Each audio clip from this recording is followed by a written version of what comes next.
আজি আমি কাৰ লগত কথা পাতিম আৰু কোনখিনি কথা পাতিম বিষয়বস্তু কি হেও নিশ্চয় আপোনালোকে কিছু অনুমান কৰিব পাৰিছে। আজিৰ দিনটো এটা ঐতিহাসিক দিন। অসম আন্দোলনৰ ফচল অসম চুক্তি। অসম চুক্তিৰ আজি 40 বছৰ সম্পূৰ্ণ হৈছে। কেইঘণ্টামানৰ পিছত হ'ব 40টা বছৰ। এই অসম চুক্তি, অসম আন্দোলন, বিদেশী এই ধৰণৰ বিষয়সমূহক লৈ যোৱা 40 বা 45 বছৰে অসমত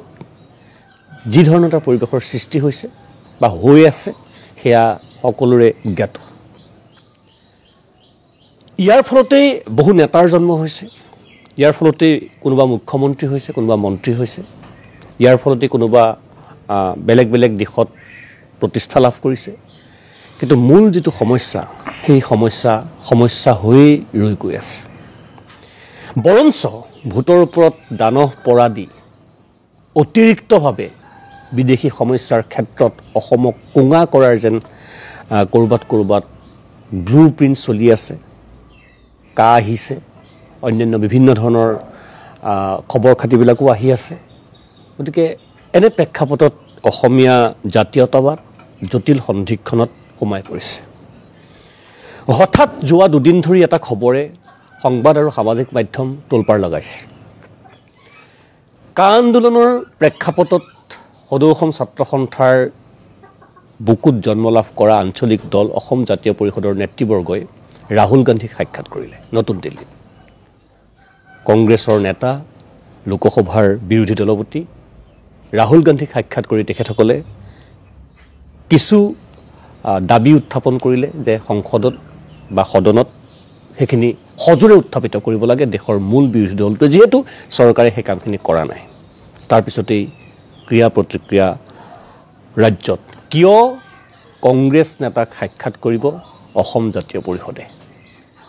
ৰাহুল গান্ধীক কিয় সাক্ষাৎ কৰিব লগা হ'ল। আৰু সেই গোটেই প্ৰেক্ষাপটতেই আজি আমাৰ অতিথি অসম জাতীয় পৰিষদৰ সভাপতি লুৰিণজ্যোতি গগৈ। স্বাগতম। আমি বহুবাৰ বহিছোঁ আগতে আৰু এইবাৰো বৰ্তমান আপোনাক লৈ ব্যাপক চৰ্চা, আপুনি নহয় আপোনাৰ দল, আপোনালোকৰ নেতৃবৰ্গ, আপোনাৰ সাধাৰণ সম্পাদক, উপসভাপতি বা আপোনালোকৰ সকলো বিষয়বস্তুক লৈ আজি উত্তৰ দিব লাগিব, ৰাইজে জানিব বিচাৰিব। মোৰ প্ৰথম প্ৰশ্নটো, কিয় ৰাহুল গান্ধীক সাক্ষাৎ কৰিব লগা হ'ল? পোনপটীয়াকৈ ক'বলৈ গ'লে অসম চুক্তিকে ধৰি বিদেশী নাগৰিকৰ সমস্যা, অসম চুক্তিৰ 6 নম্বৰ দফা কাৰ্যকৰী কৰা, আধৰুৱা হৈ থকা ৰাষ্ট্ৰীয় নাগৰিকপঞ্জী উন্নীতকৰণৰ বিষয় আৰু সীমান্ত চিল কৰা, এই সমগ্ৰ বিষয়বোৰক যিহেতু অতদিনে সমাধান সূত্ৰ উলিওৱা নাই, চৰকাৰ সকলোৰে হৈছে। কংগ্ৰেছ দীঘলীয়া সময় আছে, বিজেপিও আছিল বাজপেয়ীৰ দিনত, তৃতীয় মৰ্চাৰ চৰকাৰো হৈছে। সকলো চৰকাৰ, অসমতো বিভিন্ন ৰাজনৈতিক দলে চৰকাৰ কৰিছে, কিন্তু এই সমস্যাটোৰ সমাধান আজিলৈকে হোৱা নাই। আৰু এই যিটো ৰাজনৈতিক যিটো বিষয়, এটা ৰাজনৈতিক সামাজিক বিষয়, যিটোৰ ওপৰত যি বিষয়টোৱে অসমৰ সমাজ, আমাৰ সংস্কৃতি, আমাৰ সমাজৰ ভৱিষ্যত, ভাষা, মাটি ভেটি, ৰাজনৈতিক ভৱিষ্যত সকলো কথাৰ ওপৰত ব্যাপক এটা প্ৰভাৱ পেলায়, সেই বিষয়টো সমাধান হৈ নথকাটো, মানে সমাধান আজিলৈকে সূত্ৰ উলিয়াব নোৱাৰাটো, বা অসম চুক্তি স্বাক্ষৰিত হোৱাৰ পাছত এইখন কাৰ্যকৰী কৰিবৰ কাৰণে কোনো ধৰণৰ বিধিগত সাংবিধানিক ব্যৱস্থা নোলোৱাটো অত্যন্ত দুৰ্ভাগ্যজনক, আমাৰ কাৰণে অতি মই ভাবোঁ যে জাতীয় জীৱনৰ কাৰণে, অসমৰ সকলো থলগিৰি ভূমিপুত্ৰ খিলঞ্জীয়া মানুহৰ কাৰণে অত্যন্ত ভয়ংকৰ ভৱিষ্যতৰ এটা ইংগিত দিছে। সেইকাৰণে এই মুহূৰ্তত আমি দেশৰ বিৰোধী দলপতিগৰাকীক লগ কৰিছোঁ। আপুনি এইটো কথা কোৱাৰ লগে লগে প্ৰশ্ন কৰিব যে আগতেও কংগ্ৰেছে শাসন কৰিছিলে, তেওঁলোকে এই কাম নকৰিলে কিয়, এই প্ৰশ্ন আহিব। সেই সময়তো আমি এই বিষয়বোৰ যেতিয়া আহিছিলে, যেতিয়া 2005 চনৰ 5 মে'ত সদৌ অসম ছাত্ৰ সন্থাই ত্ৰিপাক্ষিক বৈঠকত মনমোহন সিঙৰ ওচৰত যেতিয়া এই আলোচনাত অংশগ্ৰহণ কৰিছিলে,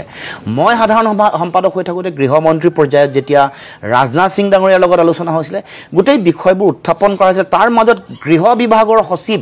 এটা সময়ত জিকে পিল্লাৰ লগতো সেই সম্পৰ্কত আলোচনা বিলোচনা কৰি আনকি সংৰক্ষণৰ মানে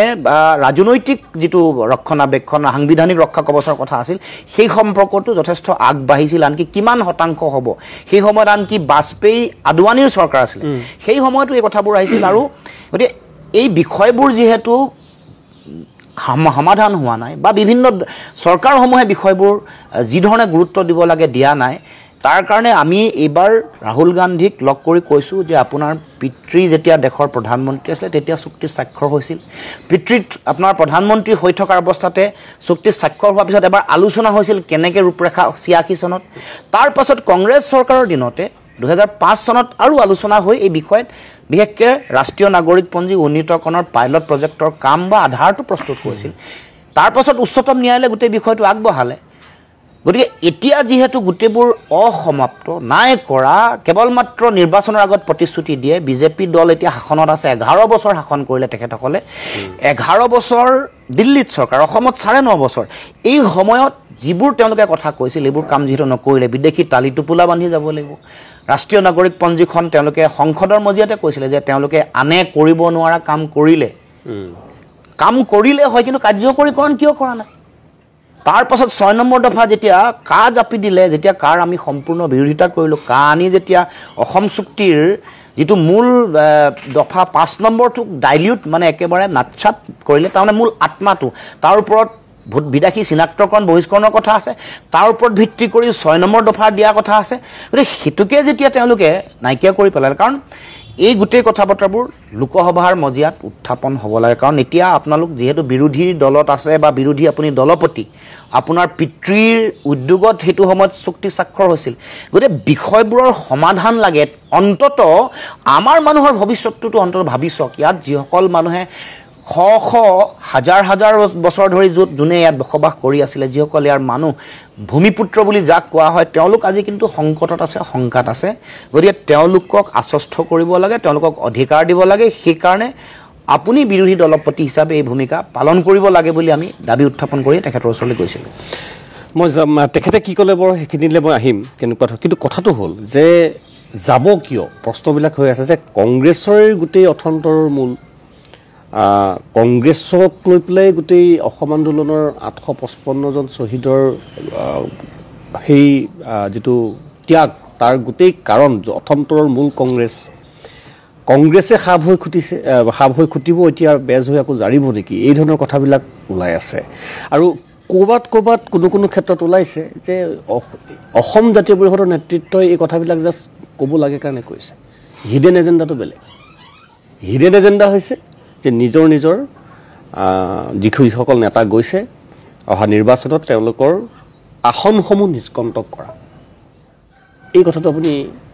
কেনেকৈ উত্তৰ দিব নহয় সেইটোতো এটা মানুহৰ ভ্ৰান্তি মানুহে এটা কৰা বা সমাজ জীৱনত বা বেলেগ সংবাদ মাধ্যমত কৰা চৰ্চা বা আলোচনা ভাৱনা এটা চাওক প্ৰথম কথা আপুনি যিটো প্ৰশ্ন উত্থাপন কৰিছে কংগ্ৰেছৰ দিনতেই ঐতিহাসিক অসম আন্দোলন হৈছিল 855 জন মানুহ জীৱন দিব লগা হৈছিল বহু গুলীবিদ্ধ হ'ল ধৰ্ষিতা হ'ল পংগু হ'ল তাৰ অলপ দিনৰ কাৰণে জনতা দলৰ চৰকাৰো সেই সময়ত আছিল যেতিয়া প্ৰথম শ্বহীদ হৈছে প্ৰথমগৰাকী শ্বহীদ খৰ্গেশ্বৰ তালুকদাৰ তেতিয়া কংগ্ৰেছৰ চৰকাৰ নাছিল অলপ সময়ৰ কাৰণে বেলেগ দলৰ কিন্তু মূল বেছি সময় কংগ্ৰেছৰ শাসনত আছিল দেশত দুটা ৰাষ্ট্ৰ আছে গণতান্ত্ৰিক দেশসমূহত চৰকাৰক বিষয়বোৰ উত্থাপন কৰিব লাগিব আজি অসমৰ ৰাইজে কিয় ভোট দিছিলে বিজেপিক কৈছিলে অসম চুক্তি আখৰে আখৰে পালন কৰিম দেশৰ প্ৰধানমন্ত্ৰীয়ে কৈছিলে 15-16 মে'ৰ পিছত বিদেশী তালি টোপোলা বান্ধি যাব লাগিব কৈছিলে অসম চুক্তিৰ আধাৰ 6 নম্বৰ দফাৰ আধাৰত সাংবিধানিক সুৰক্ষা সাংবিধানিক প্ৰশাসনীয় আৰু আইনী সুৰক্ষা অসমক দিব এইবোৰ কথাৰ ওপৰত ভিত্তি কৰিয়েতো ভোট দিছিল ভোট দিয়াৰ পিছত ৰাইজে আশা পালি আছিল যে দেশৰ প্ৰধানমন্ত্ৰী নৰেন্দ্ৰ মোদী অহাৰ লগে লগে বিদেশী নাম চিনাক্তকৰণ কৰিব ভোটাৰ তালিকাৰ পৰা নাম কৰ্তন কৰিব বহিষ্কাৰ কৰিবৰ কাৰণে বাংলাদেশৰ লগত কথা পাতিব 6 নম্বৰ দফা কাৰ্যকৰী কৰিব সীমান্ত সিল কৰিব আমাক কি বুলি কৈছিল যে সীমান্ত পানী নহৰকাৰ ধৰণে সিল কৰিব তাৰমানে সীমান্তত অতদিনে ফ্লোটিং বিঅপি হোৱা নাছিলে কংগ্ৰেছৰ দিনত এতিয়া ফ্লোটিং বিঅপিও দিব তেওঁলোকে লেজাৰ গাইডেড টেকনলজি এটা প্ৰযুক্তিবিদ্যা ইজৰাইলৰ পৰা আনিছে সেইটো তেওঁলোকে তাত নতুনকৈ আৰম্ভ কৰিব বা ইন্ট্ৰডিউচ কৰিব আৰু অকল ভাৰত বাংলাদেশ সীমান্ত নিৰীক্ষণ কৰিবৰ কাৰণে কৃত্ৰিম উপগ্ৰহ দিম বুলি দেশৰ গৃহমন্ত্ৰী ৰাজনাথ সিঙে কৈছিল আৰু ৰাজনাথ সিঙে আনকি সীমান্ত চাইছিল গতিকে এই গোটেই কথাবোৰ যেতিয়া তেওঁলোকে নকৰাৰ কাৰণে আজি আমি দেশৰ দলপতি বিৰোধী দলপতিক আমি কথাবোৰ কৈছোঁ গতিকে আমি আমাৰ ফালৰ পৰা যিটো ডিপ্ল'মেচি বুলি কয় যিটো আমাৰ কৰিবলৈ আমাৰ জাতীয় দায়িত্ব যিটো আছে তেওঁলোকৰ লগত কথা পাতিব লাগিব ক'ব লাগিব কথা সঁচা কথাটো ক'ব লাগিব দেখুৱাই দিব লাগিব সেইকাৰণে আমি তেওঁলোকৰ ওচৰলৈ গৈছোঁ একেবাৰে যুক্তি সহকাৰে গোটেই কথাবোৰ কৈ দিবৰ কাৰণে কেনেকুৱা ভয়াৱহতা কাৰণ বিগত সময়ছোৱাত অকণমান কাম আগবাঢ়ি নহ'ল জি.কে. পিল্লাৰ দিনতো হৈছিলে বা যেতিয়া মনমোহন সিঙৰ দিনত আলোচনা হৈছিলে তেতিয়াও বহুত আশা কৰিছিলে ধুনীয়াকৈ ডাঙৰ বৰ সৰফেৰে এডভাৰটাইজমেণ্ট অসম চৰকাৰে তেতিয়া প্ৰকাশ কৰিছিলে মানে এই গোটেই কথা বতৰাবোৰ আমি সেইকাৰণে এবাৰ পুনৰ কৈছোঁ ৰাষ্ট্ৰীয় প্ৰেক্ষাপটত সংসদৰ মজিয়াত কথাবোৰ মিছা কথাবোৰ আমাক ঠগা কথাবোৰ বিশ্বাসঘাতকতা প্ৰতাৰণা কৰা দিম বুলি কৈ তেওঁলোকে নিদিয়া কথা বতৰাবোৰক দেশৰ বিৰোধী দলপতিগৰাকীয়ে শক্তিশালী কাৰণ কোনোবাই নহয় কোনোবাই উত্থাপন কৰিব লাগিব কিন্তু কৰিবনে না আমি আশাবাদী আমি বিষয়বোৰ হেঁচা দিব পাৰোঁ আমি ক'ব পাৰোঁ আৰু ৰাজনৈতিকভাৱে যদি আমাৰ সেই সক্ষমতা আহে আমি যুঁজিব পাৰোঁ তেতিয়া নিশ্চিতভাৱে আমি যুঁজিব পাৰিম কিন্তু এতিয়া আমি আশা কাৰোবাক নহয় কাৰোবাক কৰিব লাগিব যিহেতু বিজেপিয়ে নকৰিলে গতিকে আমাৰ ৰাস্তা কি আমি বিৰোধী দলপতিক সেইকাৰণে এই বিষয়বোৰ নেতৃত্ব ল'বলৈ আমি কৈছোঁ আৰু আমি আশাবাদী যে কাৰণ আমাৰ অসমৰ ৰাইজৰ আশা আকাংক্ষাক যদি আমি অনুধাৱন কৰিব নোৱাৰোঁ ৰাজনৈতিক দলবোৰে বিৰোধীয়ে তেতিয়াহ'লে আমি আমাৰ অসমৰ জনগণৰ পৰা যিটো পাব লগা যিটো প্ৰাপ্য মৰম সেইটো পাবলৈ আমি সক্ষম নহ'ম কাৰণ মৌলিক বিষয়বোৰ কৰিছোঁ এতিয়া যিবোৰ কৰিছোঁ আছিলে সেইবোৰ নাইকিয়া কৰি তেওঁলোকে কিছুমান সাম্প্ৰদায়িক এজেণ্ডাৰ বিষয়বস্তু বিয়পাই দিব খুজিছে দেশৰ যিটো ৰাজনৈতিক পৰিৱেশ য'ত মেৰুকৰণৰ কথা ধ্ৰুৱীকৰণৰ কথা কয় সেইটোৰ মাজত আমাক সীমাবদ্ধ ৰাখি আমাৰ মৌলিক সমস্যাসমূহক মানুহক মাজত ধুঁৱলি কুঁৱলি কৰি নাইকিয়া কৰি দিব খুজিছে আন মৌলিকবোৰ সমস্যাটো আছে খোৱা বোৱা ৰজি ৰুটিৰ কথা যিটো কথা আছে বা চাকৰি বাকৰি বা সংস্থাপন বা নিবনুৱা আৰু মৌলিক বিষয় কিন্তু তাৰ উপৰিও এইবোৰ ৰাজনৈতিক বিষয় এইবোৰৰ লগত সামাজিক ৰাজনৈতিক ভৱিষ্যত জড়িত এইবোৰৰ লগত আমাৰ ভাষিক তাৰ লগে লগে আমাৰ গোটেই সমাজখনৰ মাটি ভেটিৰ প্ৰশ্ন জড়িত হৈ আছে গতিকে অসম চুক্তিৰ 6 নম্বৰ দফা কাৰ্যকৰী কৰিবৰ কাৰণে যেনেকৈ এতিয়া দেশত ৰাহুল গান্ধী ডাঙৰীয়াই ভোট চুৰি কৰা ঘটনাবোৰ বা স্পেচিয়েল ইণ্টেনচিভ ৰিভিজনৰ কথা SIR তাৰ সম্পৰ্কত যেনেকৈ সৰব ভূমিকা লৈছে এইটোতো অসমৰ সংকটৰ কথা এইবোৰো তেনেধৰণে যদি কাৰণ চক বিৰোধীৰ ভূমিকা গণতান্ত্ৰিক ব্যৱস্থাত অনস্বীকাৰ্য শক্তিশালীভাৱে যেতিয়া কাৰণ আৰু এটা আমাৰ সুবিধা হ'ল যে বিৰোধী উপদলপতিগৰাকী অসমৰ মই সেইটোৱে যাম মই যিহেতু আগদাহী আপুনি গৌৰৱ গগৈকো সাক্ষাৎ কৰিছে আপোনালোকে তেওঁৰ লগতো এইখিনি বিষয় নে বেলেগ কিবা বিষয় নাই এইখিনিয়ে মূল বিষয় চাওক আমি বাকীৰ আপোনাৰ মানুহৰ যিটো মানে আলোচনাৰ বিষয় ৰাজনৈতিক স্বাৰ্থ সুৰক্ষিত মই বিধায়ক হোৱা সেইবোৰ যদি আমাৰ জীৱনৰ ইমান আকাংক্ষা মানে আমি যদি মৰি আছোঁ মানে সেইটো হ'বৰ কাৰণে তেতিয়াহ'লে আমাৰ কাৰণে সুবিধাবাদী ৰাজনীতিৰ এটা বাট আছিলে সেইটো আমি কেতিয়াও কৰিব খোজা নাই এটা আদৰ্শ এটা ধাৰাক লৈ যুঁজিব খুজিছোঁ ৰাজনৈতিকভাৱে সমাধানৰ বাট বিচাৰিছোঁ আৰু সেইকাৰণে তেওঁলোকৰ ওচৰলৈ গৈছোঁ এতিয়া কথাটো এনেকুৱা মই ঠিকে আছে এইখিনি কথা আপুনি সেইদিনাখনি সংবাদ মাধ্যমৰ আগতো কৈছে সংবাদমেল যোগেও কৈছে কিন্তু দুজন যেতিয়া ৰাজনৈতিক ব্যক্তি একেলগ হয় এইটো কোনো বিশ্বাস নকৰিব যে তেওঁলোকে ৰাজনৈতিক কথা বতৰা একো নাপাতিব বুলি 100% ন মই একেবাৰে একমত যে আপোনালোকে মূল এই কথাখিনি আলোচনা কৰিছে কিন্তু ৰাজনৈতিক কথা যেহেতু বিৰোধীৰ উমৈহতীয়া মঞ্চ এখন আছে সেই মঞ্চখনৰ আপুনি বিশেষ দায়িত্বত আছে যোৱা সময়ছোৱাত একেলগে আপোনালোকে নিৰ্বাচনত অৱতীৰ্ণ হৈছে লোকসভা নিৰ্বাচনত আপুনি নিজে প্ৰাৰ্থী আছিল কিন্তু এই গোটেই বিৰোধী ঐক্যমত কিবা কিবি এই প্ৰসংগসমূহৰ লগত কথা এবাৰো নোলালনে নাই সেইবোৰ কথাটো ইতিমধ্যে মই ৰাজহুৱাভাৱে কৈছোঁ আৰু গৌৰৱ গগৈ ডাঙৰীয়া যেতিয়া সভাপতিৰ দায়িত্ব ল'লে লোৱাৰ পাছতো যেতিয়া তেওঁক অভিনন্দন জনাইছোঁ অভাৰ টেলিফোন তেতিয়াও ডে ওৱানতে কৈছোঁ যে ভৱিষ্যতে বিজেপিক অসমৰ মাটিৰ পৰা উৎখাত কৰিবলৈ হ'লে আমি ঐক্যবদ্ধ হ'ব লাগিব দেশৰ যিটো ৰাজনৈতিক প্ৰেক্ষাপট সকলোৱে অনুধাৱন কৰিছে আমাতকৈ বেছি তেখেতসকলৰ ৰাষ্ট্ৰীয় পৰ্যায়ত সংগঠন আছে বা তেওঁলোকৰ যিসকলে মানে বিভিন্ন প্ৰফেচনেল ষ্ট্ৰেটেজি যিসকলে মেনেজমেণ্ট কৰে বা চোৱা চিতা কৰে সেইসকল তেওঁলোকৰ বহুত মানুহ ভাৰতবৰ্ষৰ বিভিন্ন তাৰ পৰা তেওঁলোকে এই কথাটো নিশ্চয় বুজি পায় গতিকে এতিয়া যিহেতু 40 বছৰ অসম চুক্তি সম্পাদনৰ 40 বছৰ হ'ব আজি নিশা গতিকে এই মুহূৰ্তত আমাৰ এই জাতীয় প্ৰশ্নবোৰৰ আটাইতকৈ বেছি গুৰুত্ব আছে আৰু সেইকাৰণে অকল আমি এইবাৰ এই যাত্ৰাটোত এই কথা বতৰাবোৰে সীমাবদ্ধ ৰাখিছোঁ কাৰণ ঐক্যবদ্ধতাৰ কথা আহিলে বাকী দল সংগঠন বাকী আন ৰাজনৈতিক দলবোৰৰ কথাও আছে সকলোৰে লগত কৰাৰ কথা আছে অসম বুলি আমি এটা বিৰোধী ঐক্যবদ্ধ হৈ আছোঁ যিহেতু মানে উপনিৰ্বাচনৰ পিছত কংগ্ৰেছ আমাৰ লগত নাথাকিলে গতিকে আমি নিৰ্বাচনী কথা পাতিবলৈ গ'লে কথা পাতি যাম লুকাই চুৰকে নিজৰ স্বাৰ্থ সিদ্ধি কৰিবলৈ কেতিয়াও কোনো কাৰণতে অসম জাতীয় পৰিষদে নাযায় ইয়াৰ এইবাৰৰ যাত্ৰাৰ মূল লক্ষ্যটোৱেই হ'ল অসমৰ জাতীয় জীৱনৰ সুৰক্ষিত ভৱিষ্যতটো নিশ্চিত কৰিবৰ কাৰণে এটা আধাৰ প্ৰস্তুত কৰিব লাগে এখন যুঁজখন আমি অসমত দি আছোঁ দিল্লীলৈ সম্প্ৰসাৰণ হ'ব লাগিব কোনোবাই নহয় কোনোবাই ক'ব লাগিব আমি চেষ্টা কৰিছোঁ ক'বলৈ বুজাবলৈ দায়িত্ব সকলোৰে আছে এইখন অসমটো দেশৰে অংগ এইখন অসমৰ ইয়াত থকা পুৰণি মানুহখিনিৰ তেওঁলোকৰ সংকট আছেনে নাই আছে এইটো স্বীকাৰ কৰিব লাগিব মই আৰু দুটামান ইয়াৰ আনুষংগিক কথা বতৰা আছে আহিম কিন্তু কথাটো হ'ল আপুনি যিটো সময়ত আপোনালোকে ৰাহুল গান্ধীক সাক্ষাৎ কৰিছিল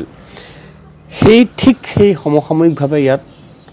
ৰাইজৰ দলৰ সভাপতি শিৱসাগৰৰ বিধায়ক অখিল গগৈয়ে সংবাদমেলৰ সম্বোধন কৰিছিল বা সাংবাদিকক সম্বোধন কৰিছিল আৰু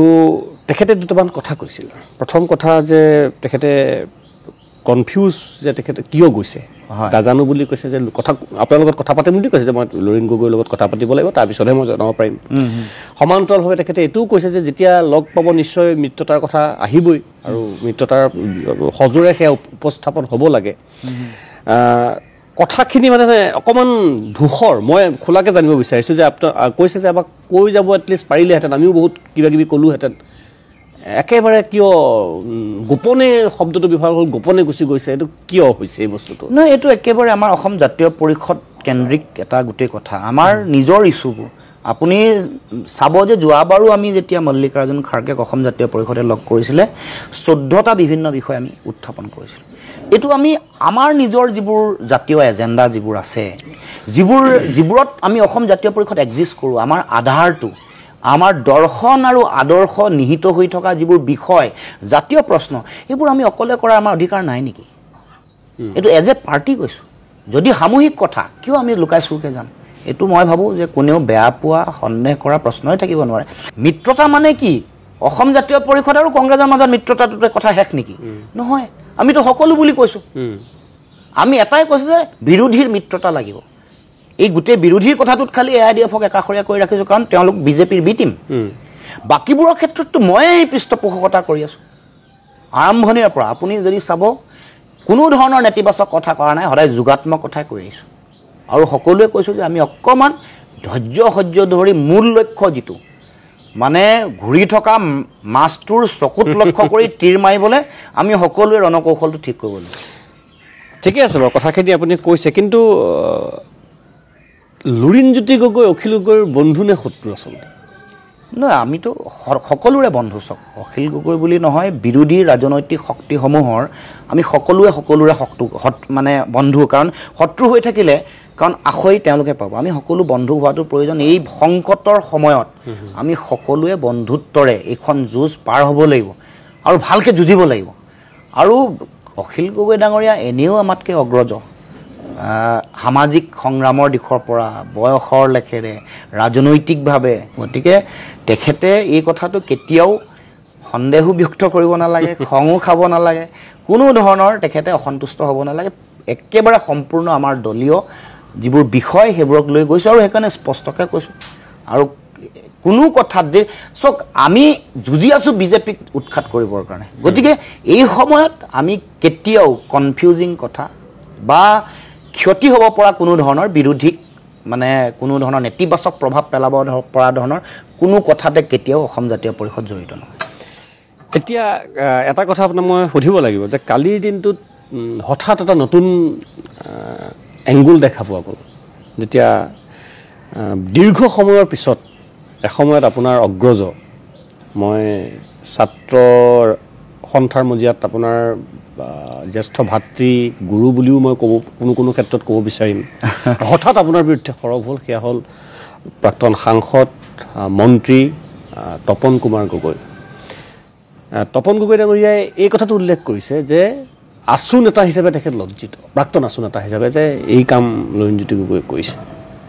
তপন গগৈ দেই ইমানজন হয় আপোনাৰ প্ৰতিক্ৰিয়া আপুনি কৈছে আজি হ'লেও মই জানিব বিচাৰিম হয় নহয় মই নিজেও আচৰিত হৈছোঁ কেনেকৈ তেখেত হঠাৎ মানে তেখেতৰ মাত ওলালে হঠাৎ কেনেকৈ সাৰ পালে নে এই সাৰ পোৱাবলৈ কোনোবাই জগাইছে নেকি প্ৰকাণ্ড ঢোল বজাই মানে কুম্ভকৰ্ণৰ নিদ্ৰা ভংগ কৰিবৰ কাৰণে কোনোবা ঢোলটো কোনে বজাইছে সেইটোহে মই ভাবি আছোঁ কাৰণ তেওঁ লজ্জিত কেতিয়া হ'ব লাগিছিলে যেতিয়া 5গৰাকীকৈ যুৱকক যেতিয়া গুলীয়াই হত্যা কৰি দিয়া হৈছিলে যেতিয়া নাগৰিকত্ব সংশোধনী আইন অৰ্থাৎ আমি যাক কা বুলি কওঁ সেইখন জাপি দিওঁতে অসম আন্দোলনৰ ফচল অসম চুক্তিৰ আত্মা 5 নম্বৰ দফাটো যেতিয়া হত্যা কৰি পেলালে হত্যা মানে অসম চুক্তিখনৰ হত্যা মানে আপোনাৰ 855 জন শ্বহীদৰ আত্মাক দ্বিতীয়বাৰৰ বাবে হত্যা এই হত্যাৰ সময়ত আত্মাৰ হত্যাৰ সময়ত তেওঁ যেতিয়া লজ্জিত নাই হোৱা মইতো আচৰিত পাইছোঁ 5 বছৰ তেওঁ সুযোগ পাইছিলে তো এবাৰ অসম চুক্তিৰ এটা দফা সম্পৰ্কত তেওঁ এটা বক্তব্য ৰাখিলে নেকি মোক কওকচোন তাত তেওঁ লজ্জিত হৈছেনে নাই হোৱা মোৰ সেইটোহে মৌলিক প্ৰশ্ন আমাৰ ৰাজনৈতিক স্বাৰ্থ আমি বেলেগৰ দৰে নিজৰ ব্যক্তিগত লালসা ব্যক্তিগত চিন্তালে কৰিলে আমি এনেকৈ সংগ্ৰামী ৰাজনীতি নকৰোঁ আদৰ্শ সলনি কৰা চৰিত্ৰ চিন্তা আমাৰ নাই আৰু সেই কামেৰে কাম কৰি আছোঁ আৰু সেই ধৰণে কাম আমি কৰি যাম আপোনাৰ কথাখিনি ঠিকে আছে কিন্তু মই আপোনাৰে এই সময়ছোৱাত জতুৱাৰ দিনত এটা পুৰণা মন্তব্য খুব যেটো আমি কওঁ আজিকালি ভাইৰেল হৈ আছে আপুনি কৈছে যে জাতীয়তাবাদ কংগ্ৰেছ বা বিজেপিৰ বুকুচাত উঠি নহয়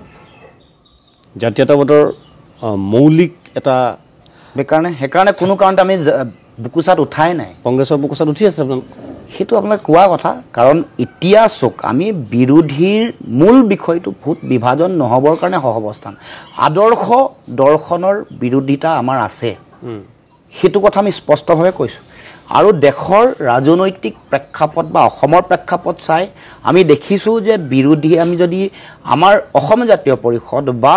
জাতীয়তাবাদী দলসমূহ অকলহৰে একত্ৰিত হৈ নিৰ্বাচন খেলে এফালে কংগ্ৰেছ ব্লক এফালে জাতীয়তাবাদী ব্লক আৰু আনফালে বিজেপি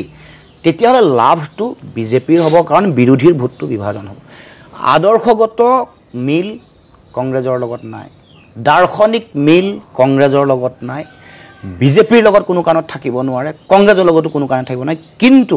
এই যুঁজখনত বিজেপিক পৰাভূত কৰাটো এটা গণতান্ত্ৰিক আৰু সাংবিধানিক দায়িত্ব বুলি আমি উপলব্ধি কৰোঁ সেইকাৰণে আমি সহাৱস্থান কৰিছোঁ আমি এই যিটো এনেকুৱা ধৰণৰ ঘটনা বহুত ঘটিছে যেতিয়া কংগ্ৰেছক উৎখাত কৰিব বিচাৰিছিলে তেতিয়া বিজেপিয়ে বাওঁপন্থীৰ লগত লগ লাগিছিল বহু সময়ত তৃতীয় মৰ্চাৰ চৰকাৰ কংগ্ৰেছৰ সহযোগিতা লৈছিল গতিকে এইবোৰ কিন্তু আদৰ্শ সেই বুলি পৰিহাৰ কৰা নাই ডিএমকে হৈ আছে বা আন যিবোৰ ৰাজনৈতিক শক্তি টিএমচিয়ে নিজৰ যিটো আঞ্চলিক যিটো চৰিত্ৰ যদিও ৰাষ্ট্ৰীয় ৰাজনৈতিক দল বুলি কয় আঞ্চলিক চৰিত্ৰটো জীয়াই ৰাখিছে মাৰাঠীও ৰাখিছে শিৱসেনাও ৰাখিছে গতিকে কেতিয়াবা কাৰোবাৰ লগত মানে কি গগৈ ডাঙৰীয়া আপুনি একমত কিন্তু আপুনি যিকেইটা উদাহৰণ দিলে ডিএমকে শিৱসেনা টিএমচি তাৰ সমান্তৰালভাৱে ঠিক আছে একদম মই একমত সম্পূৰ্ণৰূপে আপোনাৰ লগত কিন্তু অসমখনলৈ যদি চাওঁ অসমৰ যিটো আঞ্চলিক শক্তি মই যিখিনি আছে আৰু অন্যান্য বৰ পুতৌজনে মানে চালে খুব সেইটোতো মই সেইকাৰণে সুধিছোঁ যে অসম যে অসম জাতীয় পৰিষদো অসমৰ যে হয় অসমৰ আঞ্চলিক নেতাসকলৰ যিখিনি তেখেতসকলক যদি আমি অধ্যয়ন কৰোঁ গোটেই ইতিহাসটো যদি আমি চাওঁ অসম গণ পৰিষদৰ কথাই কৈছোঁ মই মূলতঃ মই কেতিয়াও অস্বীকাৰ নকৰোঁ আপোনাৰ কথাটো একেবাৰে শুদ্ধ আৰু সত্য প্ৰফুল্ল মহন্ত ভিগু ফুকনক অসমৰ ৰাইজে ভগৱানৰ দ্বিতীয় অৱতাৰ ধৰণে ব্যৱহাৰ কৰিছিল মহাপুৰুষৰ দৰে তেওঁলোকে অসমখনক এটা নতুন এটা নৱজাগৰণ আনিব নতুন চিন্তাৰে সমাজ গঢ়িব পৰৱৰ্তী দিনসমূহতো তেওঁলোক যোৱাৰ পিছতো এই দলটোৱে কিবা এটা কৰিব আশাৰে বাট চাই আছিলে 10 বছৰ কম সময় নহয় সৰ্বানন্দ সোণোৱাল ক'ৰ মানুহ আছিলে জাতীয়তাবাদী আদৰ্শৰ মানুহ যেতিয়া সৰ্বানন্দ সোণোৱালেও গৈ যেতিয়া বিজেপিৰ লগত এই ধৰণৰ কাম বা আদৰ্শৰ একেবাৰে ওলোটা কথা এটাত যেতিয়া নিজৰ মুখ্যমন্ত্ৰীত্বটো তেওঁলোকে কৰিলে আনকি আজি চক যিগৰাকী মুখ্যমন্ত্ৰীয়ে বহু কথা কৈ আছে তেওঁতো সদৌ গুৱাহাটী ছাত্ৰ সন্থাৰ সাধাৰণ সম্পাদক আছিলে তেওঁ সেই সময়তে ইমান কম বয়সতে নিজৰ ন্যস্ত ব্যক্তিগত স্বাৰ্থৰ কাৰণে হিতেশ্বৰ শইকীয়াৰ লগত তেতিয়া সেই সময়ত হাত মিলাইছিল গতিকে আমাৰ নেতাসমূহৰ বিড়ম্বনা এইটোৱেই যে নিজৰ স্বাৰ্থৰ কাৰণে এতিয়া আমি গৈছোঁ জাতীয় প্ৰশ্নত আমাৰ মূল কথা আমাৰ মূল কথাটো হ'ল জাতীয় বিষয়সমূহে লৈ গৈছোঁ আমি নিজৰ ব্যক্তিগত স্বাৰ্থ সিদ্ধি কৰিবলৈ কেতিয়াও যোৱা নাই এখেতসকলৰ গোটেই কথা বতৰাবোৰৰ কাৰণে আজি সমগ্ৰ ধাৰাটোৱে এতিয়া আপুনি কোৱা নিচিনাকৈ বহুদা বিভক্ত সমগ্ৰ ধাৰাটোৱে এতিয়া আপোনাৰ বিশ্বাস কৰিব নোৱাৰা ন বিশ্বাসহীনতাৰ মাজত কেতিয়া কেনেকৈ বিশ্বাস কৰিম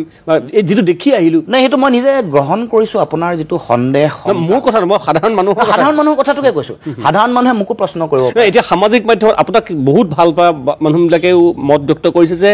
মই আপোনাৰ পৰা এইটো আশা কৰা নাছিলোঁ কথা এটা কৈছোঁ মই নাই নিশ্চয় সেই শংকাটো আছে মানে নিশ্চয় কৰিব পাৰে যিসকলে শংকা কৰিছে তেওঁলোকক কৈছোঁ যে আদৰ্শ জলাঞ্জলি দি নিজৰ ব্যক্তিগত স্বাৰ্থ বা ক্ষমতাৰ লালসাত লুৰিণজ্যোতি গগৈয়ে বিৰোধী দলপতিক লগ কৰা নাই জাতীয় বিষয়ক লৈ গৈছোঁ উত্থাপন কৰিবলৈ কৈছোঁ আমি চাম কৰে নে নকৰে আমি চাম মই কি কৰিব পাৰোঁ মইতো তেওঁক গৈ জোৰ কৰি আহিব নোৱাৰোঁ যে ক'বই লাগিব গৌৰৱ গগৈ ডাঙৰীয়া ক'বই লাগিব ৰাহুল গগৈ ডাঙৰীয়া আহ্বান ৰাহুল গান্ধী ডাঙৰীয়া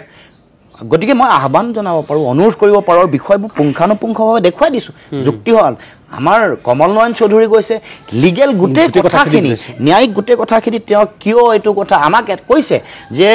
চিনাক্তকৰণ বহিষ্কৰণ আৰু ভোটাৰ তালিকাৰ পৰা নাম কৰ্তনৰ যিটো প্ৰক্ৰিয়া এইটো ন্যায়িকভাৱে জটিল আৰু দীঘলীয়া প্ৰক্ৰিয়া এটা ট্ৰিবিউনেললৈ যাব নাম কটা গ'লে তাৰপিছত কেছ হ'ব কিন্তু সেইটো চলি থাকিব আপোনালোকৰ সেইটোৰ কাৰণে ক্লজ 6টো ৰখাই থ'ব নালাগে নহয় ইয়াত যিসকল মানুহ আছে যিসকলে 51 চনলৈকে থকা মানুহখিনি যিখিনি শংকা আছে যে 71 চনলৈকে বিদেশী দিলোঁ কাৰণে আমাৰ ভয়াৱহতা নামি আহিছে তেওঁলোকক নাগৰিকত্ব দিলোঁ কাৰণে গতিকে 51 চনলৈকে থকা মানুহখিনিৰ ভৱিষ্যত সুৰক্ষিত কৰিবৰ কাৰণে কাৰণ যাৰ যিটো ভিত্তিবৰ্ষৰ আধাৰত আমাক সাংবিধানিক ৰক্ষা কৰিব দিছে অসমীয়াৰ সংজ্ঞাও 51 ওপৰত ভিত্তি কৰি দিছে গতিকে সেইটোক আপোনালোকে দিয়কচোন সেইটোক প্ৰথমতে দি আমাক সুৰক্ষিত কৰি লওক আমাকতো অন্ততঃ জীয়াই থাকিবৰ কাৰণে অন্ততঃ কাৰণ মোৰ মাটি ভেটিকণ কাইলৈ পৰহিলৈ ত্ৰিপুৰা ভাবেনে এয়া হ'ব বুলি সম্ভৱ নাই আমি নিশ্চয় মই কংগ্ৰেছ পাৰ্টিৰ কথা কোৱা নাই চৰকাৰখনে কৰিব আশাবাদী আমি বিচাৰোঁ এইখন চৰকাৰেতো কৰাই নাই বিজেপি চৰকাৰেতো চাওক 11 বছৰ গ'ল নহ'লে 11 বছৰত দেশৰ প্ৰধানমন্ত্ৰীয়ে সদৌ অসম ছাত্ৰ সন্থাৰ লগত এই বিষয়টো পাতিবলৈ প্ৰধানমন্ত্ৰীৰ স্তৰত আলোচনা কৰিবলৈ এদিনো সময় উলিয়াব মই আপোনাক এইটো কাৰণে কৈছোঁ কথাটো সেই উচ্চস্তৰীয় সমিতিখনৰ আপুনি সদস্য আছে মই নিজে আছিলোঁ হয় আপোনাৰ তাত চহী আছে স্বাক্ষৰ আছে আহি পেলাই আপুনি ৰাজনৈতিক দল আৰম্ভ কৰি পেলাইও এতিয়া এই 10 বছৰ প্ৰায় 10 বছৰ মানে 5 বছৰ সম্পূৰ্ণ হ'ল বা সেই পৰিক্ৰমাটো তেতিয়াৰে কথা তাৰপিছতো আমি যিমানবাৰ কথা পাতিছোঁ আপোনাৰ লগত মই সদৌ অসম ছাত্ৰ সন্থাত মজিয়াত থকাৰ পৰা এতিয়ালৈকে যিমানবাৰ কথা পাতিছোঁ সেই প্ৰশ্নটো আছেই আহেই কি হ'ব অসম চুক্তিখনৰ আজি 40 বছৰ হয় চুক্তি স্বাক্ষৰ হোৱা 40টা বছৰ আজি মই আচলতে সঁচা কথা ক'বলৈ গ'লে আন্তৰিকতাৰে কৈছোঁ আৰু আমিও জাতীয়তাবাদী চিন্তাধাৰাৰে উদ্বুদ্ধ সেই কথাখিনি পাতিবলৈ বেয়া লগা হৈছে মানে এইটো এটা জাতীয় দুৰ্ভাগ্য মানে এতিয়া তেওঁ সুধিছোঁ যে ক্লজ 6 অসম চুক্তি 40 বছৰ যিহেতু আজি এটা দিন এই দিনটোতে আমি বহিবলৈ পাইছোঁ কি হ'বগৈ আচলতে কি পৰ্যায়ত মানে কি দেখিছে আপুনি এই গোটেই ৰাজনৈতিক বৃত্তটোৰ আপুনি ভিতৰত আছে অসম চুক্তি ৰূপায়ণ মন্ত্ৰী মুখ্যমন্ত্ৰী সকলোৱে এইটো শিবিৰৰ পৰা থকা আমি সকলো কৈ থাকোঁ যে আমি অধিকাৰ আজৰি আনিব লাগে বুলি আমি ৰাজপথলৈ ওলাই গৈছিলোঁ তেখেতসকলে নেতৃত্ব দিছিল তাৰপিছতো এই অৱস্থাই হৈ আছে এতিয়াও কি কিবা আশা নহয় চব যি হৈ আছে এইটো অত্যন্ত দুৰ্ভাগ্যজনক আৰু মই নিজে আশাবাদী কাৰণ সেইটো আমি গোটেই সমস্যাটোৰ সমাধানৰ বাটটো কিন্তু মানে আমাক ৰাজনৈতিক যিটো সুৰক্ষা বাটটো কিন্তু 6 নম্বৰ দফাতে আছে মই ভাবোঁ যে মানে অসম চুক্তি বিদেশী নাগৰিকৰ বিষয়টো ৰাজনৈতিক দলসমূহৰ নিৰ্বাচনী বৈতৰণি পাৰ হোৱাৰ অৱলম্বন বা বিষয় হ'ব নালাগে ইয়াৰ বাস্তৱ যিটো কথা বাস্তৱিক ভয়াৱহতাটো আপুনি মই সকলোৱে দেখিছোঁ মই যিবোৰ কথা কৈ আছোঁ এইবোৰ কথাটো মিছা নহয় সঁচা কথা কৈ আছোঁ গতিকে মই আশাবাদী যে আগন্তুক দিনসমূহত এই বিষয়সমূহ সমাধান সূত্ৰ ওলাব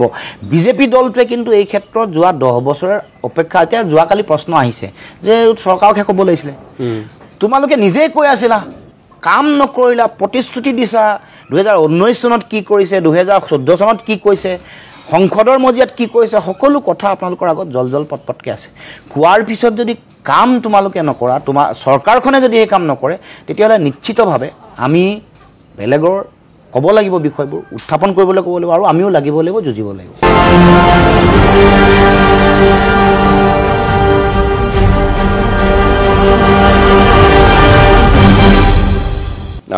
গগৈ ডাঙৰীয়া আমি ক্লজ 6ৰ কথা পাতি আছিলোঁ অসম চুক্তিৰ কথা পাতি আছিলোঁ যিখিনিতো পাব লাগিছিল সেইখিনিতো নাপালোৱেই যিখিনি হ'ব লাগিছিল সেইখিনিতো নহ'লেই ভোটৰ ওপৰত দানৱ পৰাধিক চিএ আহিল আকৌ এই উচ্ছেদ মিয়া এইবিলাক চলি থকাৰ মাজতেই অতি কৌশলেৰে হিন্দু বাংলাদেশীৰ বিৰুদ্ধে যিখিনি গোচৰ আছিল সেই গোচৰবিলাক নাইকিয়া কৰা হ'ল বা নাইকিয়া কৰাৰ এটা সুন্দৰ কুচকাৱাজ চলি আছে মানে আগ্ৰাসনটো কি পৰ্যায়ত কেনেকৈ হৈছে কাৰ পৃষ্ঠপোষকতাত হৈছে সেয়া কোনো নুবুজাকৈ থকা নাই এফালে আপোনালোকে কৈ আছে যে আমি সমাধান হ'ব লাগে আমি বস্তুখিনি খিলঞ্জীয়া সুৰক্ষিত হ'ব লাগে আমাক সেই ৰক্ষা কৱচ দিব লাগে আৰু আনফালে দিবলগীয়াখিনিয়ে কামবিলাক এই বস্তুবিলাক এনেধৰণে আগবঢ়াই লৈ গৈ আছে এই যিটো সুমেৰু আৰু কুমেৰু সদৃশ পৰিৱেশ তাত পণবন্দী আমি হৈ আছোঁ সাধাৰণ মানুহখিনি হৈ আছে অসমৰ জনতা হৈ আছে কি হ'বগে পাৰে কি কেনেকৈ পৰিত্ৰাণ পাব শাসক পক্ষৰ স্থিতি সেয়াহে ৰাহুল গান্ধীয়ে সংসদত উত্থাপন কিমান কৰক আপোনালোকে যিমান হুলস্থুল নকৰক কিয় তেখেতসকলৰ কিন্তু মানসিকতা সেই পৰ্যায়ত হিন্দু বাংলাদেশী আমাৰ কথাটো হ'ল যে এই গোটেই কামটো বিষয়টোৰ লগত কেন্দ্ৰীয় চৰকাৰৰ গৃহ বিভাগ বা গৃহ মন্ত্ৰণালয় জড়িত নডেল মিনিষ্ট্ৰী এইটো লিখা আছে গতিকে গোটেই বিষয়টো কেন্দ্ৰীয় চৰকাৰৰ যদি সদিচ্ছা নাথাকে পলিটিকেল উইল যদি নাথাকে এই বিষয়টোক লৈ সদায় ৰাজনীতি চলি থাকিব ৰাজনীতি কৰি থাকিব অসমৰ সমাজ আৰু জাতীয় জীৱন আমি বিপন্ন এটা জাতি সত্তালৈ আমি দিনে দিনে আগবাঢ়ি গৈ থাকিম গতিকে এই কথাটোৰ যিটো মানে গভীৰতা উপলব্ধি কৰিব লগা যিটো দায়িত্ব সেইটো নিশ্চয় পালন কৰিব লাগিব দেশৰ সংবিধান ৰক্ষা কৰা মানে ইয়াত থকা কাৰণ এইটো কোনে নাজানে অসমৰ যিটো প্ৰবজনৰ ইতিহাস অনুপ্ৰৱেশৰ ইতিহাস এইটোতো সকলোৱে জানে স্বাধীনতাৰ আগৰ পৰা হৈ আছে স্বাধীনতাৰ পিছত হৈছে আপুনি ক'বৰ দৰে সংগ্ৰামৰ উত্থান ৭৯ৰ পৰা ৮৫লৈকে বা গোটেই কথা বতৰাবোৰৰ গোটেই সংগ্ৰামখন পিছত পৰৱৰ্তী পৰ্যায়ত হৈছে যদিও এইটো এটা ধাৰাবাহিকভাৱে চলি থকা কথা এইটো সত্য আৰু ৭১ৰ যেতিয়া বাংলাদেশ সৃষ্টি হ'ল তাৰ পিছত কিমান ইয়ালৈ মানুহ আহিছে বা তাৰ আগতো বহুত আহিছিল এই যিটো গোটেই ভয়াৱহ প্ৰতিচ্ছবিটো হৃদয়ংগম কৰিব লাগিব উপলব্ধি কৰিব লাগিব কাৰণ চক যেনেধৰণে বেলেগ এখন ৰাজ্যত পাকিস্তান হৈ গ'ল পাকিস্তানৰ কাষত থকা যিবোৰ ৰাজ্য আছিলে তাত বিদেশী নাগৰিক অহা কথাবোৰ হয় সেটেল হৈছে নহয় কম সংখ্যা হ'লেও আজিলৈকে নাগৰিকত্ব দিয়া নাই ৰাজস্থানত ১০,০০০ পাৰ্চিক নাগৰিকত্ব দিবলৈ ৰাজস্থানৰ মানুহ ৰেডি নহয় আমিতো অসমে এনেকুৱা এটা অৱস্থা হৈ গ'ল যে আমি এতিয়া আপুনি যিটো কথা ক'লে যে ৭১ চনৰ ২৫ মাৰ্চৰ পিছৰ পৰা ২০১৪ চনৰ ৩১ ডিচেম্বৰ এই ৪৩ বছৰ সময়ত এইখিনি যিসকল আহিলে তেওঁলোকক ল'বলৈ তেওঁলোকে কাখন জাপি দিয়া হৈছে এতিয়া অতি কৌশলেৰে আপুনি কোৱাৰ দৰে গোচৰবোৰ ৫৯,৫০০ গোচৰ তেওঁলোকে নাইকিয়া কৰিব বিচাৰিছে তাৰমানে তেওঁলোকে কি কৰি আছে আচলতে সেইটোৱে সেই বস্তুটোৱে মানে কি মানে চক মই ইয়াত আমি ইয়াৰ ভূমিপুত্ৰ আমি শ বছৰ ধৰি ইয়াত আছোঁ ইয়াত এখন জাতি সত্তা এটা আছিলে তো যিসকলৰ কথা কৈ তেওঁলোকে গৌৰৱ কৰে সেই স্বাভিমান ধৰি থকা জাতি সত্তাটোৱে আমিবোৰ অসমীয়া মানুহ লাচিত বৰফুকনৰ কথা তেওঁলোকে কয় লাচিত বৰফুকনৰ দিৱস দিল্লীত পতাৰ অৰ্থ তেতিয়াহে থাকিব যেতিয়া অসম চুক্তি ৬ নম্বৰ দফা দিব যি স্বাভিমানৰ কথা কৈ থকা হৈছে যদিও এতিয়া NCERTৰ কিতাপত অসম বুৰঞ্জী ভুলকৈ লিখা হৈছে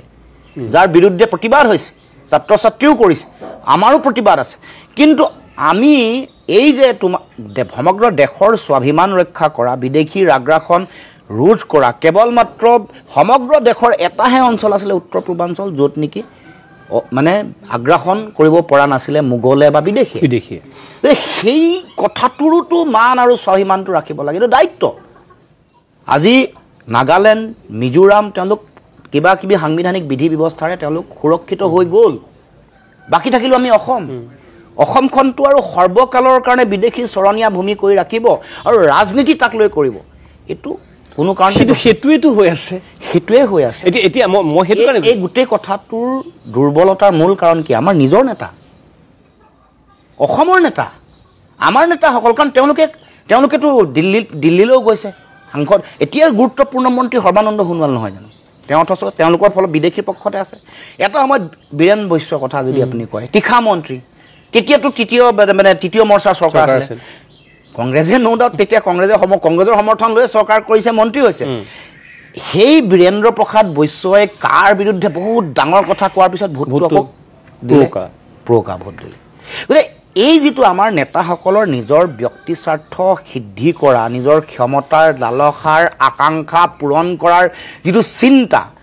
অসমৰ মুখ্যমন্ত্ৰীগৰাকীও বৰ্তমান এতিয়া কেৱল মাত্ৰ ক্ষমতা লাগে আগৰগৰাকীও একে গতিকে আমাৰ নিজৰ বেলেগ কোনো নহয় অসমৰ মাজৰ পৰা যোৱা নেতাসকলে কথাটো শুদ্ধ ৰূপত প্ৰতিনিধিত্ব কৰিব পৰা নাই প্ৰেজেণ্ট কৰিব পৰা নাই বা যুঁজিব পৰা নাই এটা সময়ততো ক'ব পৰা হৈছিলে লোকপ্ৰিয় গোপীনাথ বৰদলৈ নাই আমি আৰু নিদিওঁ মাতি নিদিওঁ সেই সাহস থকা এই শক্তি থকা নেতা আমাৰ ইয়াৰ পৰা ওলাইছে আমি বহুত তেওঁলোকক কিবা কিবি দিলোঁ অসমৰ ৰাইজে কিন্তু তেওঁলোকে আমাক একো দিয়া নাই গতিকে চাওক অসমতেই এই গোটেই সংগ্ৰামখনৰ নেতৃত্ব যুঁজা মানুহ ইয়াতে ওলাব লাগিব আমিতো যুঁজি থাকিব লাগিব আমি আজিয়ে যদি আত্মসমৰ্পণ যেনেকৈ তেওঁলোকে কৰিছে আন মানুহেও যদি আত্মসমৰ্পণ কৰা আৰম্ভ কৰি দিয়ে তেতিয়াহ'লে নাথাকিব যুঁজা মানুহ কোনোবা নহয় কোনোবা ৰবিশ কুমাৰৰ দৰে মই কৈছোঁ যুঁজি থাকিব লাগিব আশাৰ বন্তি জ্বলি থাকিব লাগিব যুঁজি থাকিব লাগিব আহিব এদিন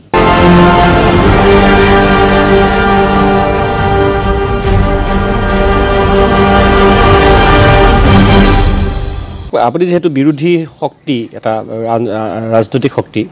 এই গোটেই বিষয়টো ৰাইজৰ মাজলৈ লৈ যোৱাত বিৰোধী বিফল হৈছে কাৰণ মই এইটো কথা সুধিব বিচাৰিছোঁ উজনি অসমৰ বৰ্তমানৰ প্ৰেক্ষাপটটো পৰিৱেশটোতো আপুনি নিশ্চয় জ্ঞাত আপোনাৰ মিয়া খেদা কি অৱস্থাত পাইছেগৈ যে ঘৰে ঘৰে মিয়া বিচাৰিলে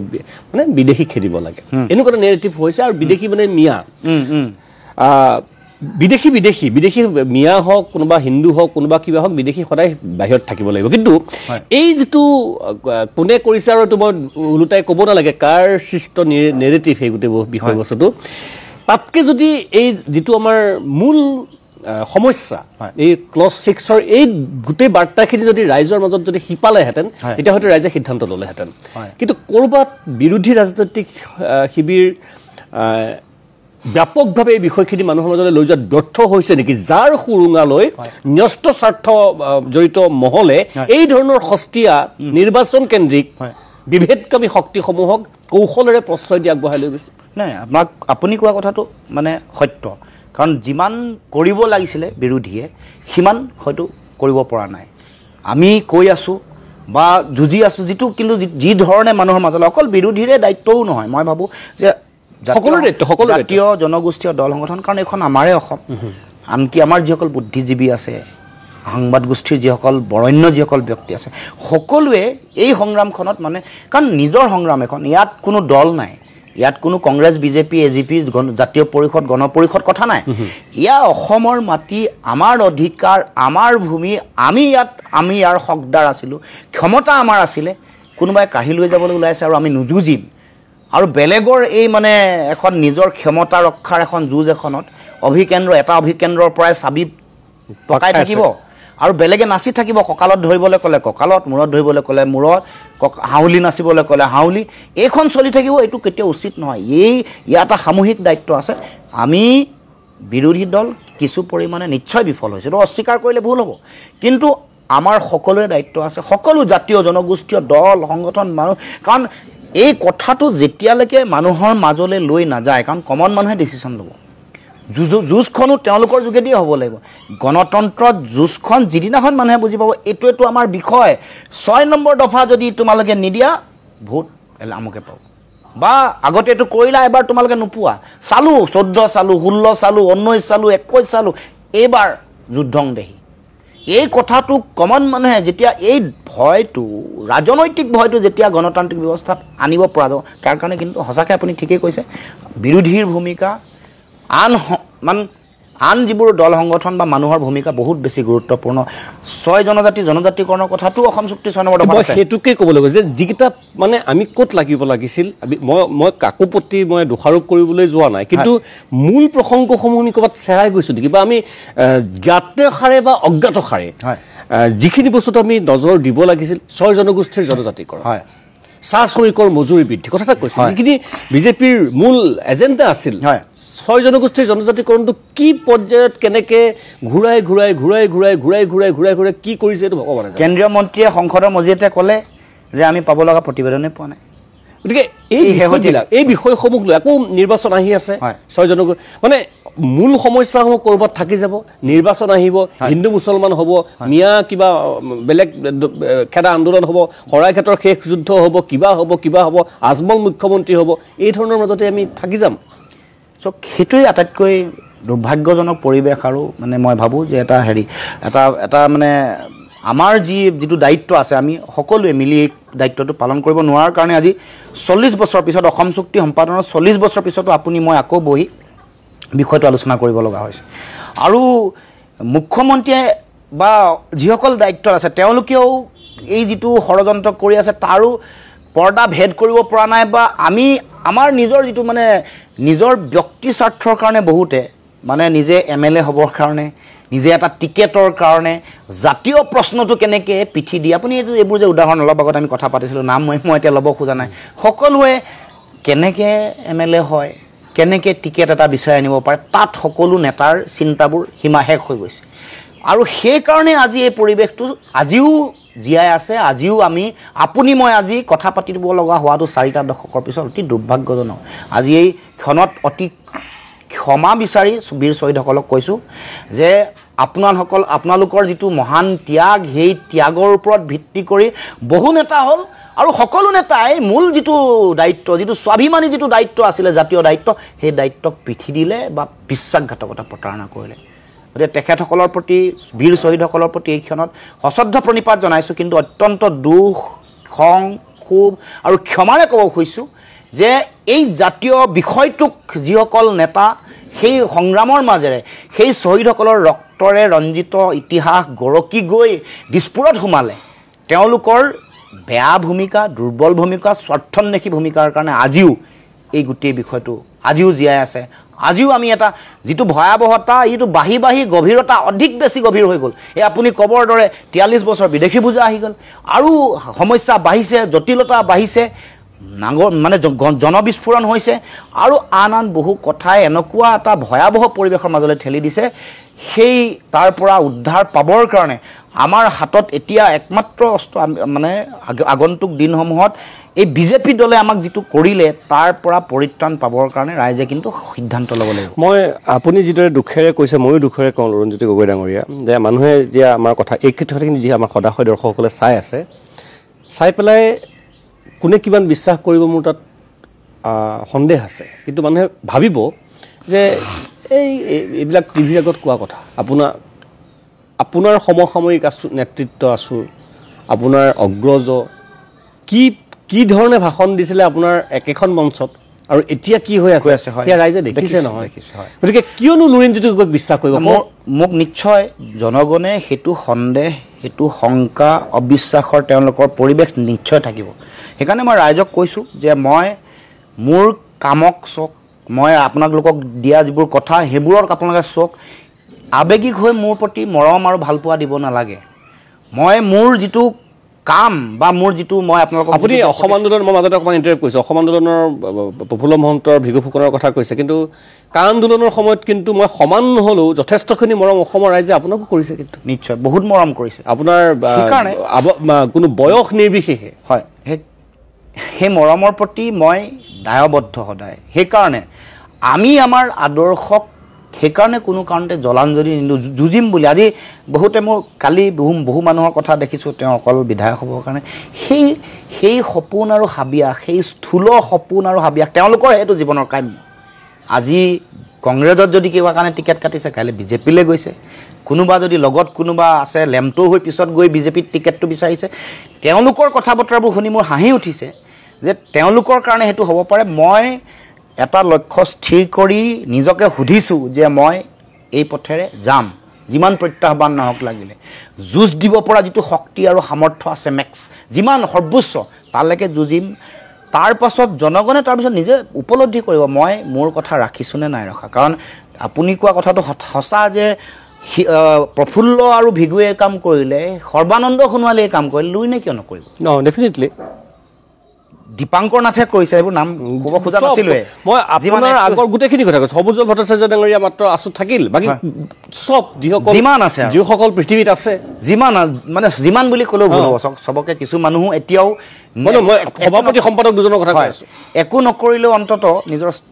আছে বহুত আছে এতিয়াও আছে মই মাত্ৰ কৈ আছোঁ সভাপতি সম্পাদক দুজন বাকীখিনি যথেষ্ট হয় গতিকে মই ভাবোঁ যে আমাৰ মূলধনটো জাতীয়তাবাদী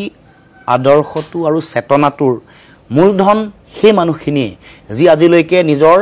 স্থিতিৰ পৰা অকণমান ইফাল সিফাল হোৱা নাই যি যুঁজাৰ মনটো আজিও আছে কেৱল মাত্ৰ নেতৃত্বৰ বিশ্বাসহীনতাৰ কাৰণে তেওঁলোক আহি সেই মিছিলটোত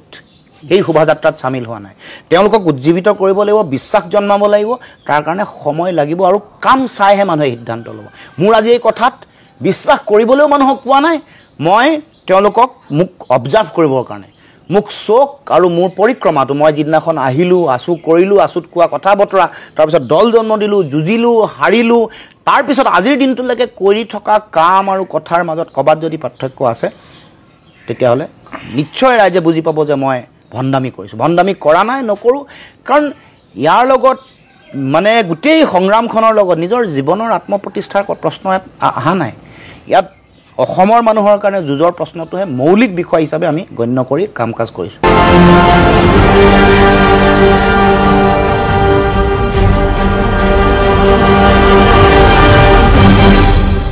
এতিয়া মই আপোনাৰ দলীয় এটা কথা প্ৰসংগলৈ আহিব বিচাৰিছোঁ ধৰক অসম জাতীয় পৰিষদ যেতিয়া জন্ম হ'ল তাৰপিছত এতিয়া মই বাকীবিলাক কথালৈ নাযাওঁ আজিৰ প্ৰেক্ষাপটত দেখা পোৱা যায় আপোনালোকৰ দলটোত এনেকুৱা কিছুমান ব্যক্তি আছে যাক আমি ভেটাৰ্ণ বুলি ক'ব পাৰোঁ ধৰক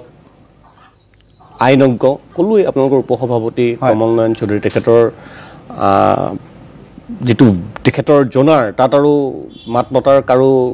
ধৃষ্টতা কাৰো নাই ঠিক তেনেদৰে আপোনালোকৰ দলত শিক্ষাবিদ অৱসৰপ্ৰাপ্ত প্ৰশাসনিক বিষয়া অৱসৰপ্ৰাপ্ত আৰক্ষী বিষয়া যথেষ্ট ভাল কাম কৰি অহা বা উচ্চ পৰ্যায়ৰ বিভিন্ন ধৰণৰ চাকৰিয়াল চন্দ্ৰকান্ত দাস যিকোনো মই নাম কাৰো ক'ব ল'ব পৰা নাই বা ল'লে দীঘলীয়া হ'ব কিন্তু প্ৰসংগটো হ'ল যে সেই মানুহখিনিক আমি ৰাজনৈতিকভাৱে সক্ৰিয় ৰূপত নাপাওঁ মই এইটো কথা কোৱা নাই যে তেখেতসকল সদায় ৰাজপথলৈ আহিব লাগিব সেইটো কথা কোৱা নাই কিন্তু তেখেতসকলৰ যিটো ভূমিকা হ'ব মানে যিটো মই তেখেতসকল হয়তো থিংক টেংক বা বিভিন্ন ধৰণৰ আৰু তেখেতক কিছুমানৰ বয়সও নকয় যে সদায় আহি পেলাই আন্দোলন কৰিব বা সংবাদমেলত কিন্তু তেখেতসকলৰ ভিজিবিলিটিয়ে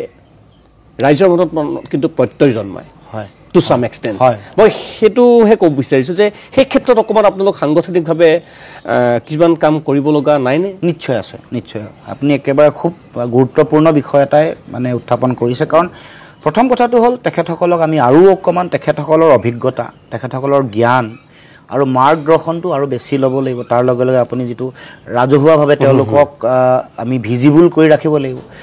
সেয়াত অকণমান দুৰ্বলতা নিশ্চয় দলৰ ক'ৰবাত হয়তো থাকি যাব পাৰে সেইবোৰ আপুনি কোৱাৰ পাছত বা আপুনি এতিয়া কোৱাৰ লগে লগে আমিও আত্মবিশ্লেষণ কৰিছোঁ বহুত দলৰ মজিয়াতে কিন্তু বহু ক্ষেত্ৰত এতিয়া ধৰক মাটিৰ বিষয়বোৰ শেহতীয়াকৈ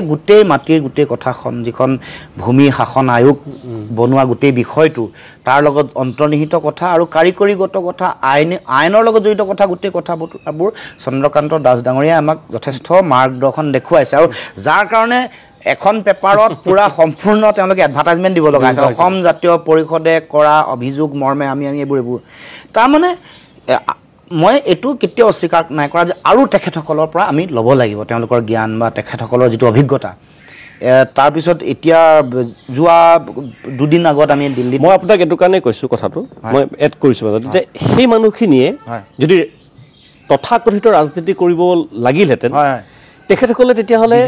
বেলেগ শাসক পক্ষত ৰাজনীতি কংগ্ৰেছলৈ গুচি গ'ল আৰু তেখেতসকলৰ যদি ৰাজনীতিটো কেৰিয়াৰ হ'লহেঁতেন তেখেতসকলে চাকৰি বাদ দি ৰাজনীতি কৰিলেহেঁতেন অৱসৰৰ পিছত তেখেতসকল আহিছে কিবা এটা আইডিঅলজি লৈ আহিছে হয় ঠিকে কৈছে হয়নে হয় সেইকাৰণে মই কৈছোঁ যে এতিয়া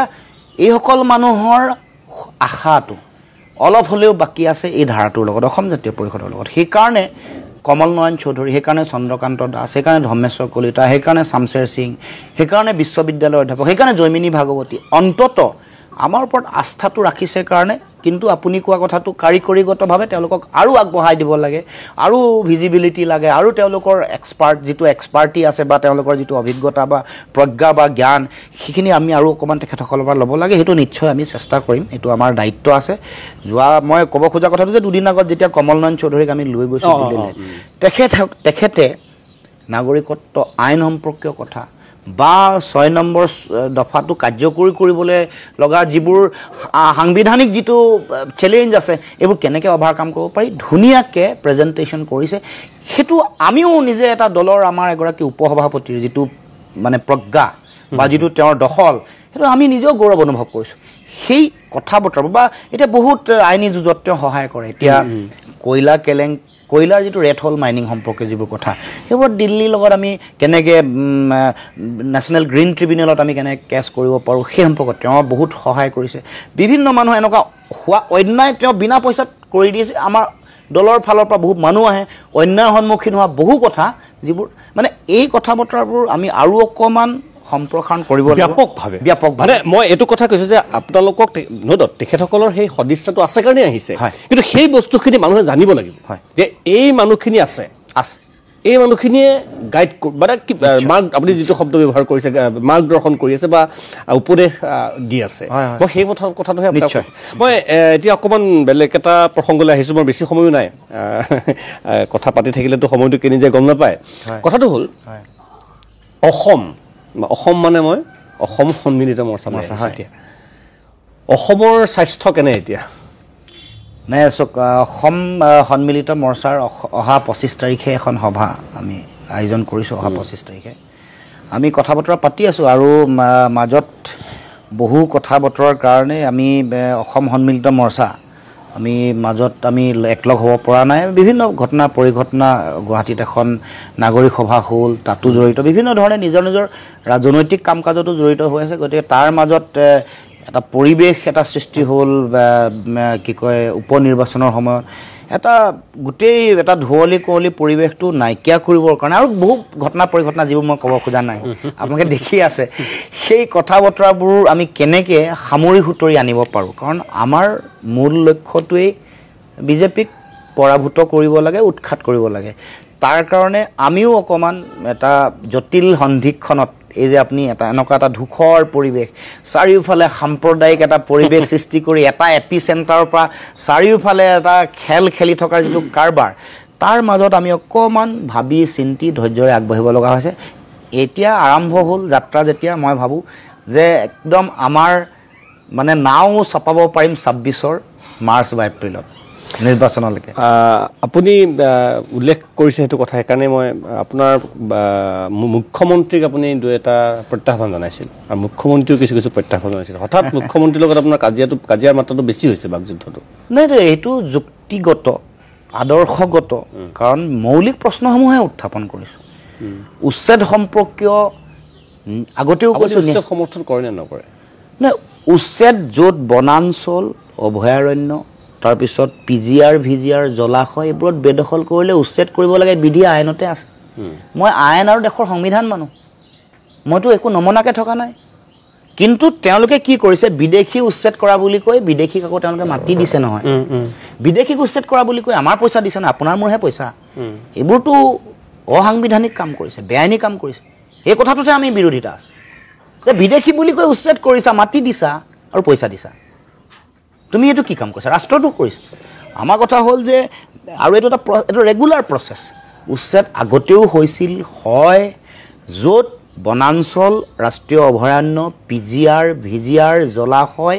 জনজাতীয় আৱেষ্টনী তাত যদি বেদখল কৰে উচ্ছেদ কৰে আইন আছে আৰু আইনে কেনেকৈ উচ্ছেদ কৰিব লাগে আৰু উচ্ছেদ কৰাৰ পিছত কি কৰিব লাগে চব কোৱা আছে সেইটোত আৰু তেওঁ কি ইমান জেলেপি পাক পকাইছে মই আচৰিত হৈছোঁ ইমান সাম্প্ৰদায়িকো হ'ব নালাগে দেশৰ স্বাৰ্থৰ কথা যেতিয়া আছে তুমি উচ্ছেদ কৰা কিন্তু সেইটো তোমাৰ হেৰি নহয় ন তুমি নিৰ্বাচনী এজেণ্ডা হিচাপে ব্যৱহাৰ কৰিছা সাম্প্ৰদায়িকতা ৰাষ্ট্ৰ হিচাপে নিৰ্বাচনী বৈতৰণি পাৰ সেই কথাৰ যিটো ভয়ংকৰ যিটো প্ৰভাৱ সুদূৰ প্ৰসাৰী প্ৰভাৱ দেশৰ সংবিধান চাওক অবৈধ সন্দেহযুক্ত মানুহ বুলি ক'বলৈ মুখ্যমন্ত্ৰীয়ে এইটোতো কোনে অধিকাৰ দিছে তুমি ৰক্ষক সন্দেহযুক্ত শব্দটোৱে মুখ্যমন্ত্ৰীয়ে ব্যৱহাৰ কৰিব নোৱাৰে যদি সন্দেহযুক্ত তুমি ইয়াৰ সন্দেহ দূৰীকৰণ কৰাৰ ন্যায়িকভাৱে আইনীভাৱে কৰা কাম তোমাৰ এইটোৱেতো আইন বিৰোধী কাম কৰিছে আইন বিৰোধী সংবিধান সন্দেহযুক্ত যদি অসমৰ মুখ্যমন্ত্ৰীয়ে কয় আপোনাৰ মোৰ কি থাকিল সন্দেহযুক্ত হ'লে সন্দেহ মুক্ত কৰাৰ দায়িত্ব তোমাৰ তুমি চোৱা সন্দেহযুক্ত বুলি কৈ থাকিবা তেওঁৰ পত্ৰ চোৱা এনআৰচিত নাম আছে নাই বিধি আছে নহয় তাৰমানে সন্দেহযুক্ত বুলি মুখ্যমন্ত্ৰী কোৱাটোৱে বেআইনী আৰু অসাংবিধানিক সেইকাৰণে এই কথা বতৰাবোৰ এগৰাকী মুখ্যমন্ত্ৰী চেন্সিবল মানুহ হোৱা দৰকাৰ চক দেশৰ সংবিধানখন কিমান লাখ লাখ মানুহৰ ত্যাগ আছে কিমান স্বাধীনতা সংগ্ৰামৰ যিসকল শ্বহীদ তেওঁলোকৰ ত্যাগ আছে মহামানৱ মহাত্মা গান্ধী আম্বেদকাৰ মৌলানা আবুল কালাম আজাদ সকলোৰে ইয়াত ত্যাগ আছে নহয় সেই ত্যাগটো পাহৰি তেওঁলোকে নিজৰ মতে এটা এটা স্বৈৰতন্ত্ৰ এটা জংগলৰাজ বনাই দিব বিচাৰিব এইটো আইন আৰু সংবিধান তেওঁলোকৰ নিজৰ হাতত ৰাখিব এইটো কেতিয়াও গ্ৰহণীয় নহয় আপোনাৰ মোৰ এইখন দেশ এইখন অসম এই ভাৰতবৰ্ষ আপোনাৰ মোৰ সকলোৰে অধিকাৰ আছে ইয়াৰ যিটো গণতান্ত্ৰিক ঐতিহ্য যিটো পৰম্পৰা ইয়াৰ ন্যায়পালিকা ইয়াৰ গোটেই গণতান্ত্ৰিক ব্যৱস্থা এইটো ধ্বংস কৰি দিব পৰা অধিকাৰ কাৰো নাই আৰু হ'বলৈ নিদিওঁ আমি তেওঁ যদি ভাবিছে এই দুদিন এদিন ক্ষমতাত বলিয়ান হৈ তেওঁলোকে যে ভাবিছে যে সৰ্বকালৰ কাৰণে এইটো কৰিম নোৱাৰিব কাৰণ মানুহ এই গণতান্ত্ৰিক অধিকাৰ বা গণতান্ত্ৰিক ব্যৱস্থাটো সুৰক্ষা কৰিবলৈ যুঁজা মানুহ অসমত আছে আৰু জীয়াই থাকিব কথাখিনি সঁচাকৈ বা এই ধৰণৰ মানে যিখিনি হ'ব লাগিছিল সেইখিনি হোৱা হ'লে বৰ ভাল আছিল কিন্তু সেয়াই দুৰ্ভাগ্যবিলাক সেইটোৱেই ভবা কথাবিলাক ভাবি থাকোঁতেই শেষ হৈ যায় কাৰ্যকৰী নহয় আৰু মই আকৌ কৈছোঁ যে ময়ো কিমান বিশ্বাস কৰোঁ কিমান নকৰোঁ সময় কাৰণ টেঙাম খাই খাই খাই খাই খাই মানুহ মই আপোনাক অকণমানো মোৰ বিশ্বাস কৰিবলৈ কেতিয়াও কোৱা নাই কাৰণ মই এইখিনি কথা সেইকাৰণে কৈছোঁ যে মোৰ কাম মই আৰম্ভণিৰ পৰা আজিলৈকে কৰি অহা পৰিক্ৰমা সকলোৱে লক্ষ্য কৰক তাৰপিছতো লক্ষ্য কৰক মোক সম্পূৰ্ণ নিৰ্মূল বিশ্লেষণ কৰক চাওক আৰু তাৰপিছত যেতিয়া মানুহ আপুনি আশ্বস্ত হ'ব যে হয় লুৰিণজ্যোতি গগৈ জাতীয় পৰিষদে মানুহক নঠগে আদৰ্শ পৰিহাৰ নকৰে যুঁজিব কিবা কৰিব পাৰিব বা নোৱাৰিব কিন্তু কজটোক লৈ ফাইট কৰিব যুঁজিব আৰু আদৰ্শটো ঠিকে থাকিব আদৰ্শগত বিচ্যুতি কেতিয়াও নাহে সেইটো যে আপুনি আশ্বস্ত হ'লেহে জনগণ আশ্বস্ত হ'লেহে আমাক মৰম ভাল পোৱা দিয়ক আমি আবেগ সৃষ্টি কৰি তেওঁলোকে যিটো কৈ থাকে আবেগ সৃষ্টি কৰি কা আন্দোলন কৰা নাই যুক্তিপূৰ্ণ কথাত আবেগ সৃষ্টি কৰি ভোট নিবিচাৰোঁ যুক্তিৰে আবেগ আমাৰ কাৰণে জাতীয় আবেগটো আছে কিন্তু মানুহক মিছাকে মানে এটা ভুল স্বাৰ্থৰ কাৰণে স্বাৰ্থ নেকি আবেগক এটা অস্ত্ৰ হিচাপে ব্যৱহাৰ কৰি ৰাজনীতি কৰিবলৈ অহা নাই জনগণৰ ভৱিষ্যতটো সুৰক্ষিত হ'ব নহ'ব চব জনগণে নিৰূপণ কৰিব গতিকে আমি নিজক বিশ্বাস ৰাখিছোঁ আৰু জনগণক বিশ্বাস ৰাখিছোঁ সেইকাৰণে আমি যুঁজি আছোঁ আজি নহয় কাইলৈ আমাৰ যিবোৰ আপোনাৰ মোৰ যিবোৰ ভাৱনা আমি আশাবাদী হোৱাটো খুবেই দৰকাৰ আপুনি বেছি নিৰাশাবাদী হৈ পৰিছে আমি আশাটো জীয়াই ৰাখিব লাগিব মানে মই কোৱা নিচিনাকৈ উমি উমি জ্বলি থকা শলিতা গজে মানে শলিতাটোক আমি সকলোৱে তেল দি আমি জীয়াই ৰাখিব লাগিব আশা আৰু যুঁজি থাকিব লাগিব মই শেষত এটা প্ৰশ্ন জানিব বিচাৰিছোঁ কিমান আপুনি খোলাকৈ ক'ব পাৰে নাজানো মোৰ হাতত খবৰ আহিছে ঘুনুক ঘানাক কৰি যে অসমৰ কোনোবা বিগ শ্বট কোনোবা পাৰ্টি হ'ব পাৰে কোনোবা মন্ত্ৰী বুলি নকওঁ বাৰু প্ৰাক্তন মন্ত্ৰী হ'ব পাৰে সাংসদ হ'ব পাৰে বিধায়কো হ'ব পাৰে প্ৰাক্তন বিধায়কো হ'ব পাৰে 2026 নিৰ্বাচনৰ আগতে অসম জাতীয় পৰিষদত যোগদান কৰিব চৰ্চা চলি আছে আশাৰ বতৰো আছে একেবাৰে ভুল খবৰ নহয় মানে আশাৰ বতৰা আছে আৰু আমিও আশাবাদী সময়তহে ক'ব পৰা যাব নিশ্চয় নিশ্চয় কিন্তু চৰ্চা আৰু আশা দুয়োটা আছে লুৰিণজ্যোতি গগৈ ধন্যবাদ জনাইছোঁ এইখিনি সময় দিয়াৰ বাবে মই আকৌ কৈছোঁ যে দৰ্শকসকলে আমাৰ অনুষ্ঠানটো চাই কিমান আমাক আপোনাক বিশেষকৈ মোৰ প্ৰশ্নখিনি কোৱা আপুনি উত্তৰখিনি কিমান গ্ৰহণ কৰিব পাৰে মই নাজানো কিন্তু আপুনি যিটো কথা কৈছে ময়ো সেইটো আহ্বানেই জনাইছোঁ যে বিশ্বাস কৰিব নালাগে আপোনাক আপুনি কোৱাৰ দৰে দেই ময়ো মোকো তাত লৈ আনি কাৰণ ময়ো কথাখিনি 100% বিশ্বাস কৰিম নকৰিম এই দুধুৰ মুধুৰত থাকিব লগা পৰিৱেশ এটাৰ সৃষ্টি হয় গতিকে দৰ্শকসকলকো কৈছোঁ যে চোকা নজৰ ৰাখক অবজাৰ্ভ কৰক, পৰ্যবেক্ষণ কৰক, আৰু তাৰপিছত ল'ব লগা সিদ্ধান্ত নিজে লওক। সেই আছিল লুৰিণজ্যোতি গগৈ, অসম জাতীয় পৰিষদ, অসম চুক্তি, অসমৰ প্ৰেক্ষাপট, অসম জাতীয় পৰিষদৰ নেতৃবৰ্গৰ শেহতীয়া দিল্লী যাত্ৰাক লৈ আমি কিছু কথা পাতিলোঁ। আমাৰ প্ৰশ্নসমূহ শাসক পক্ষই সামাজিক মাধ্যমত কৰা প্ৰশ্নসমূহ, বিভিন্নজনে কৰা প্ৰশ্নসমূহ আমি তেখেতলৈ আগবঢ়াই দিছিলোঁ। তেখেতে উত্তৰখিনি দিছে। তাত আপোনালোক কিমান সন্তুষ্ট সেয়া আপোনালোকে জানিব, কিন্তু আমি ক'ব লগা আৰু কৰিব লগা প্ৰশ্নখিনি কৰিছোঁ, তেখেতে উত্তৰখিনি দিছে।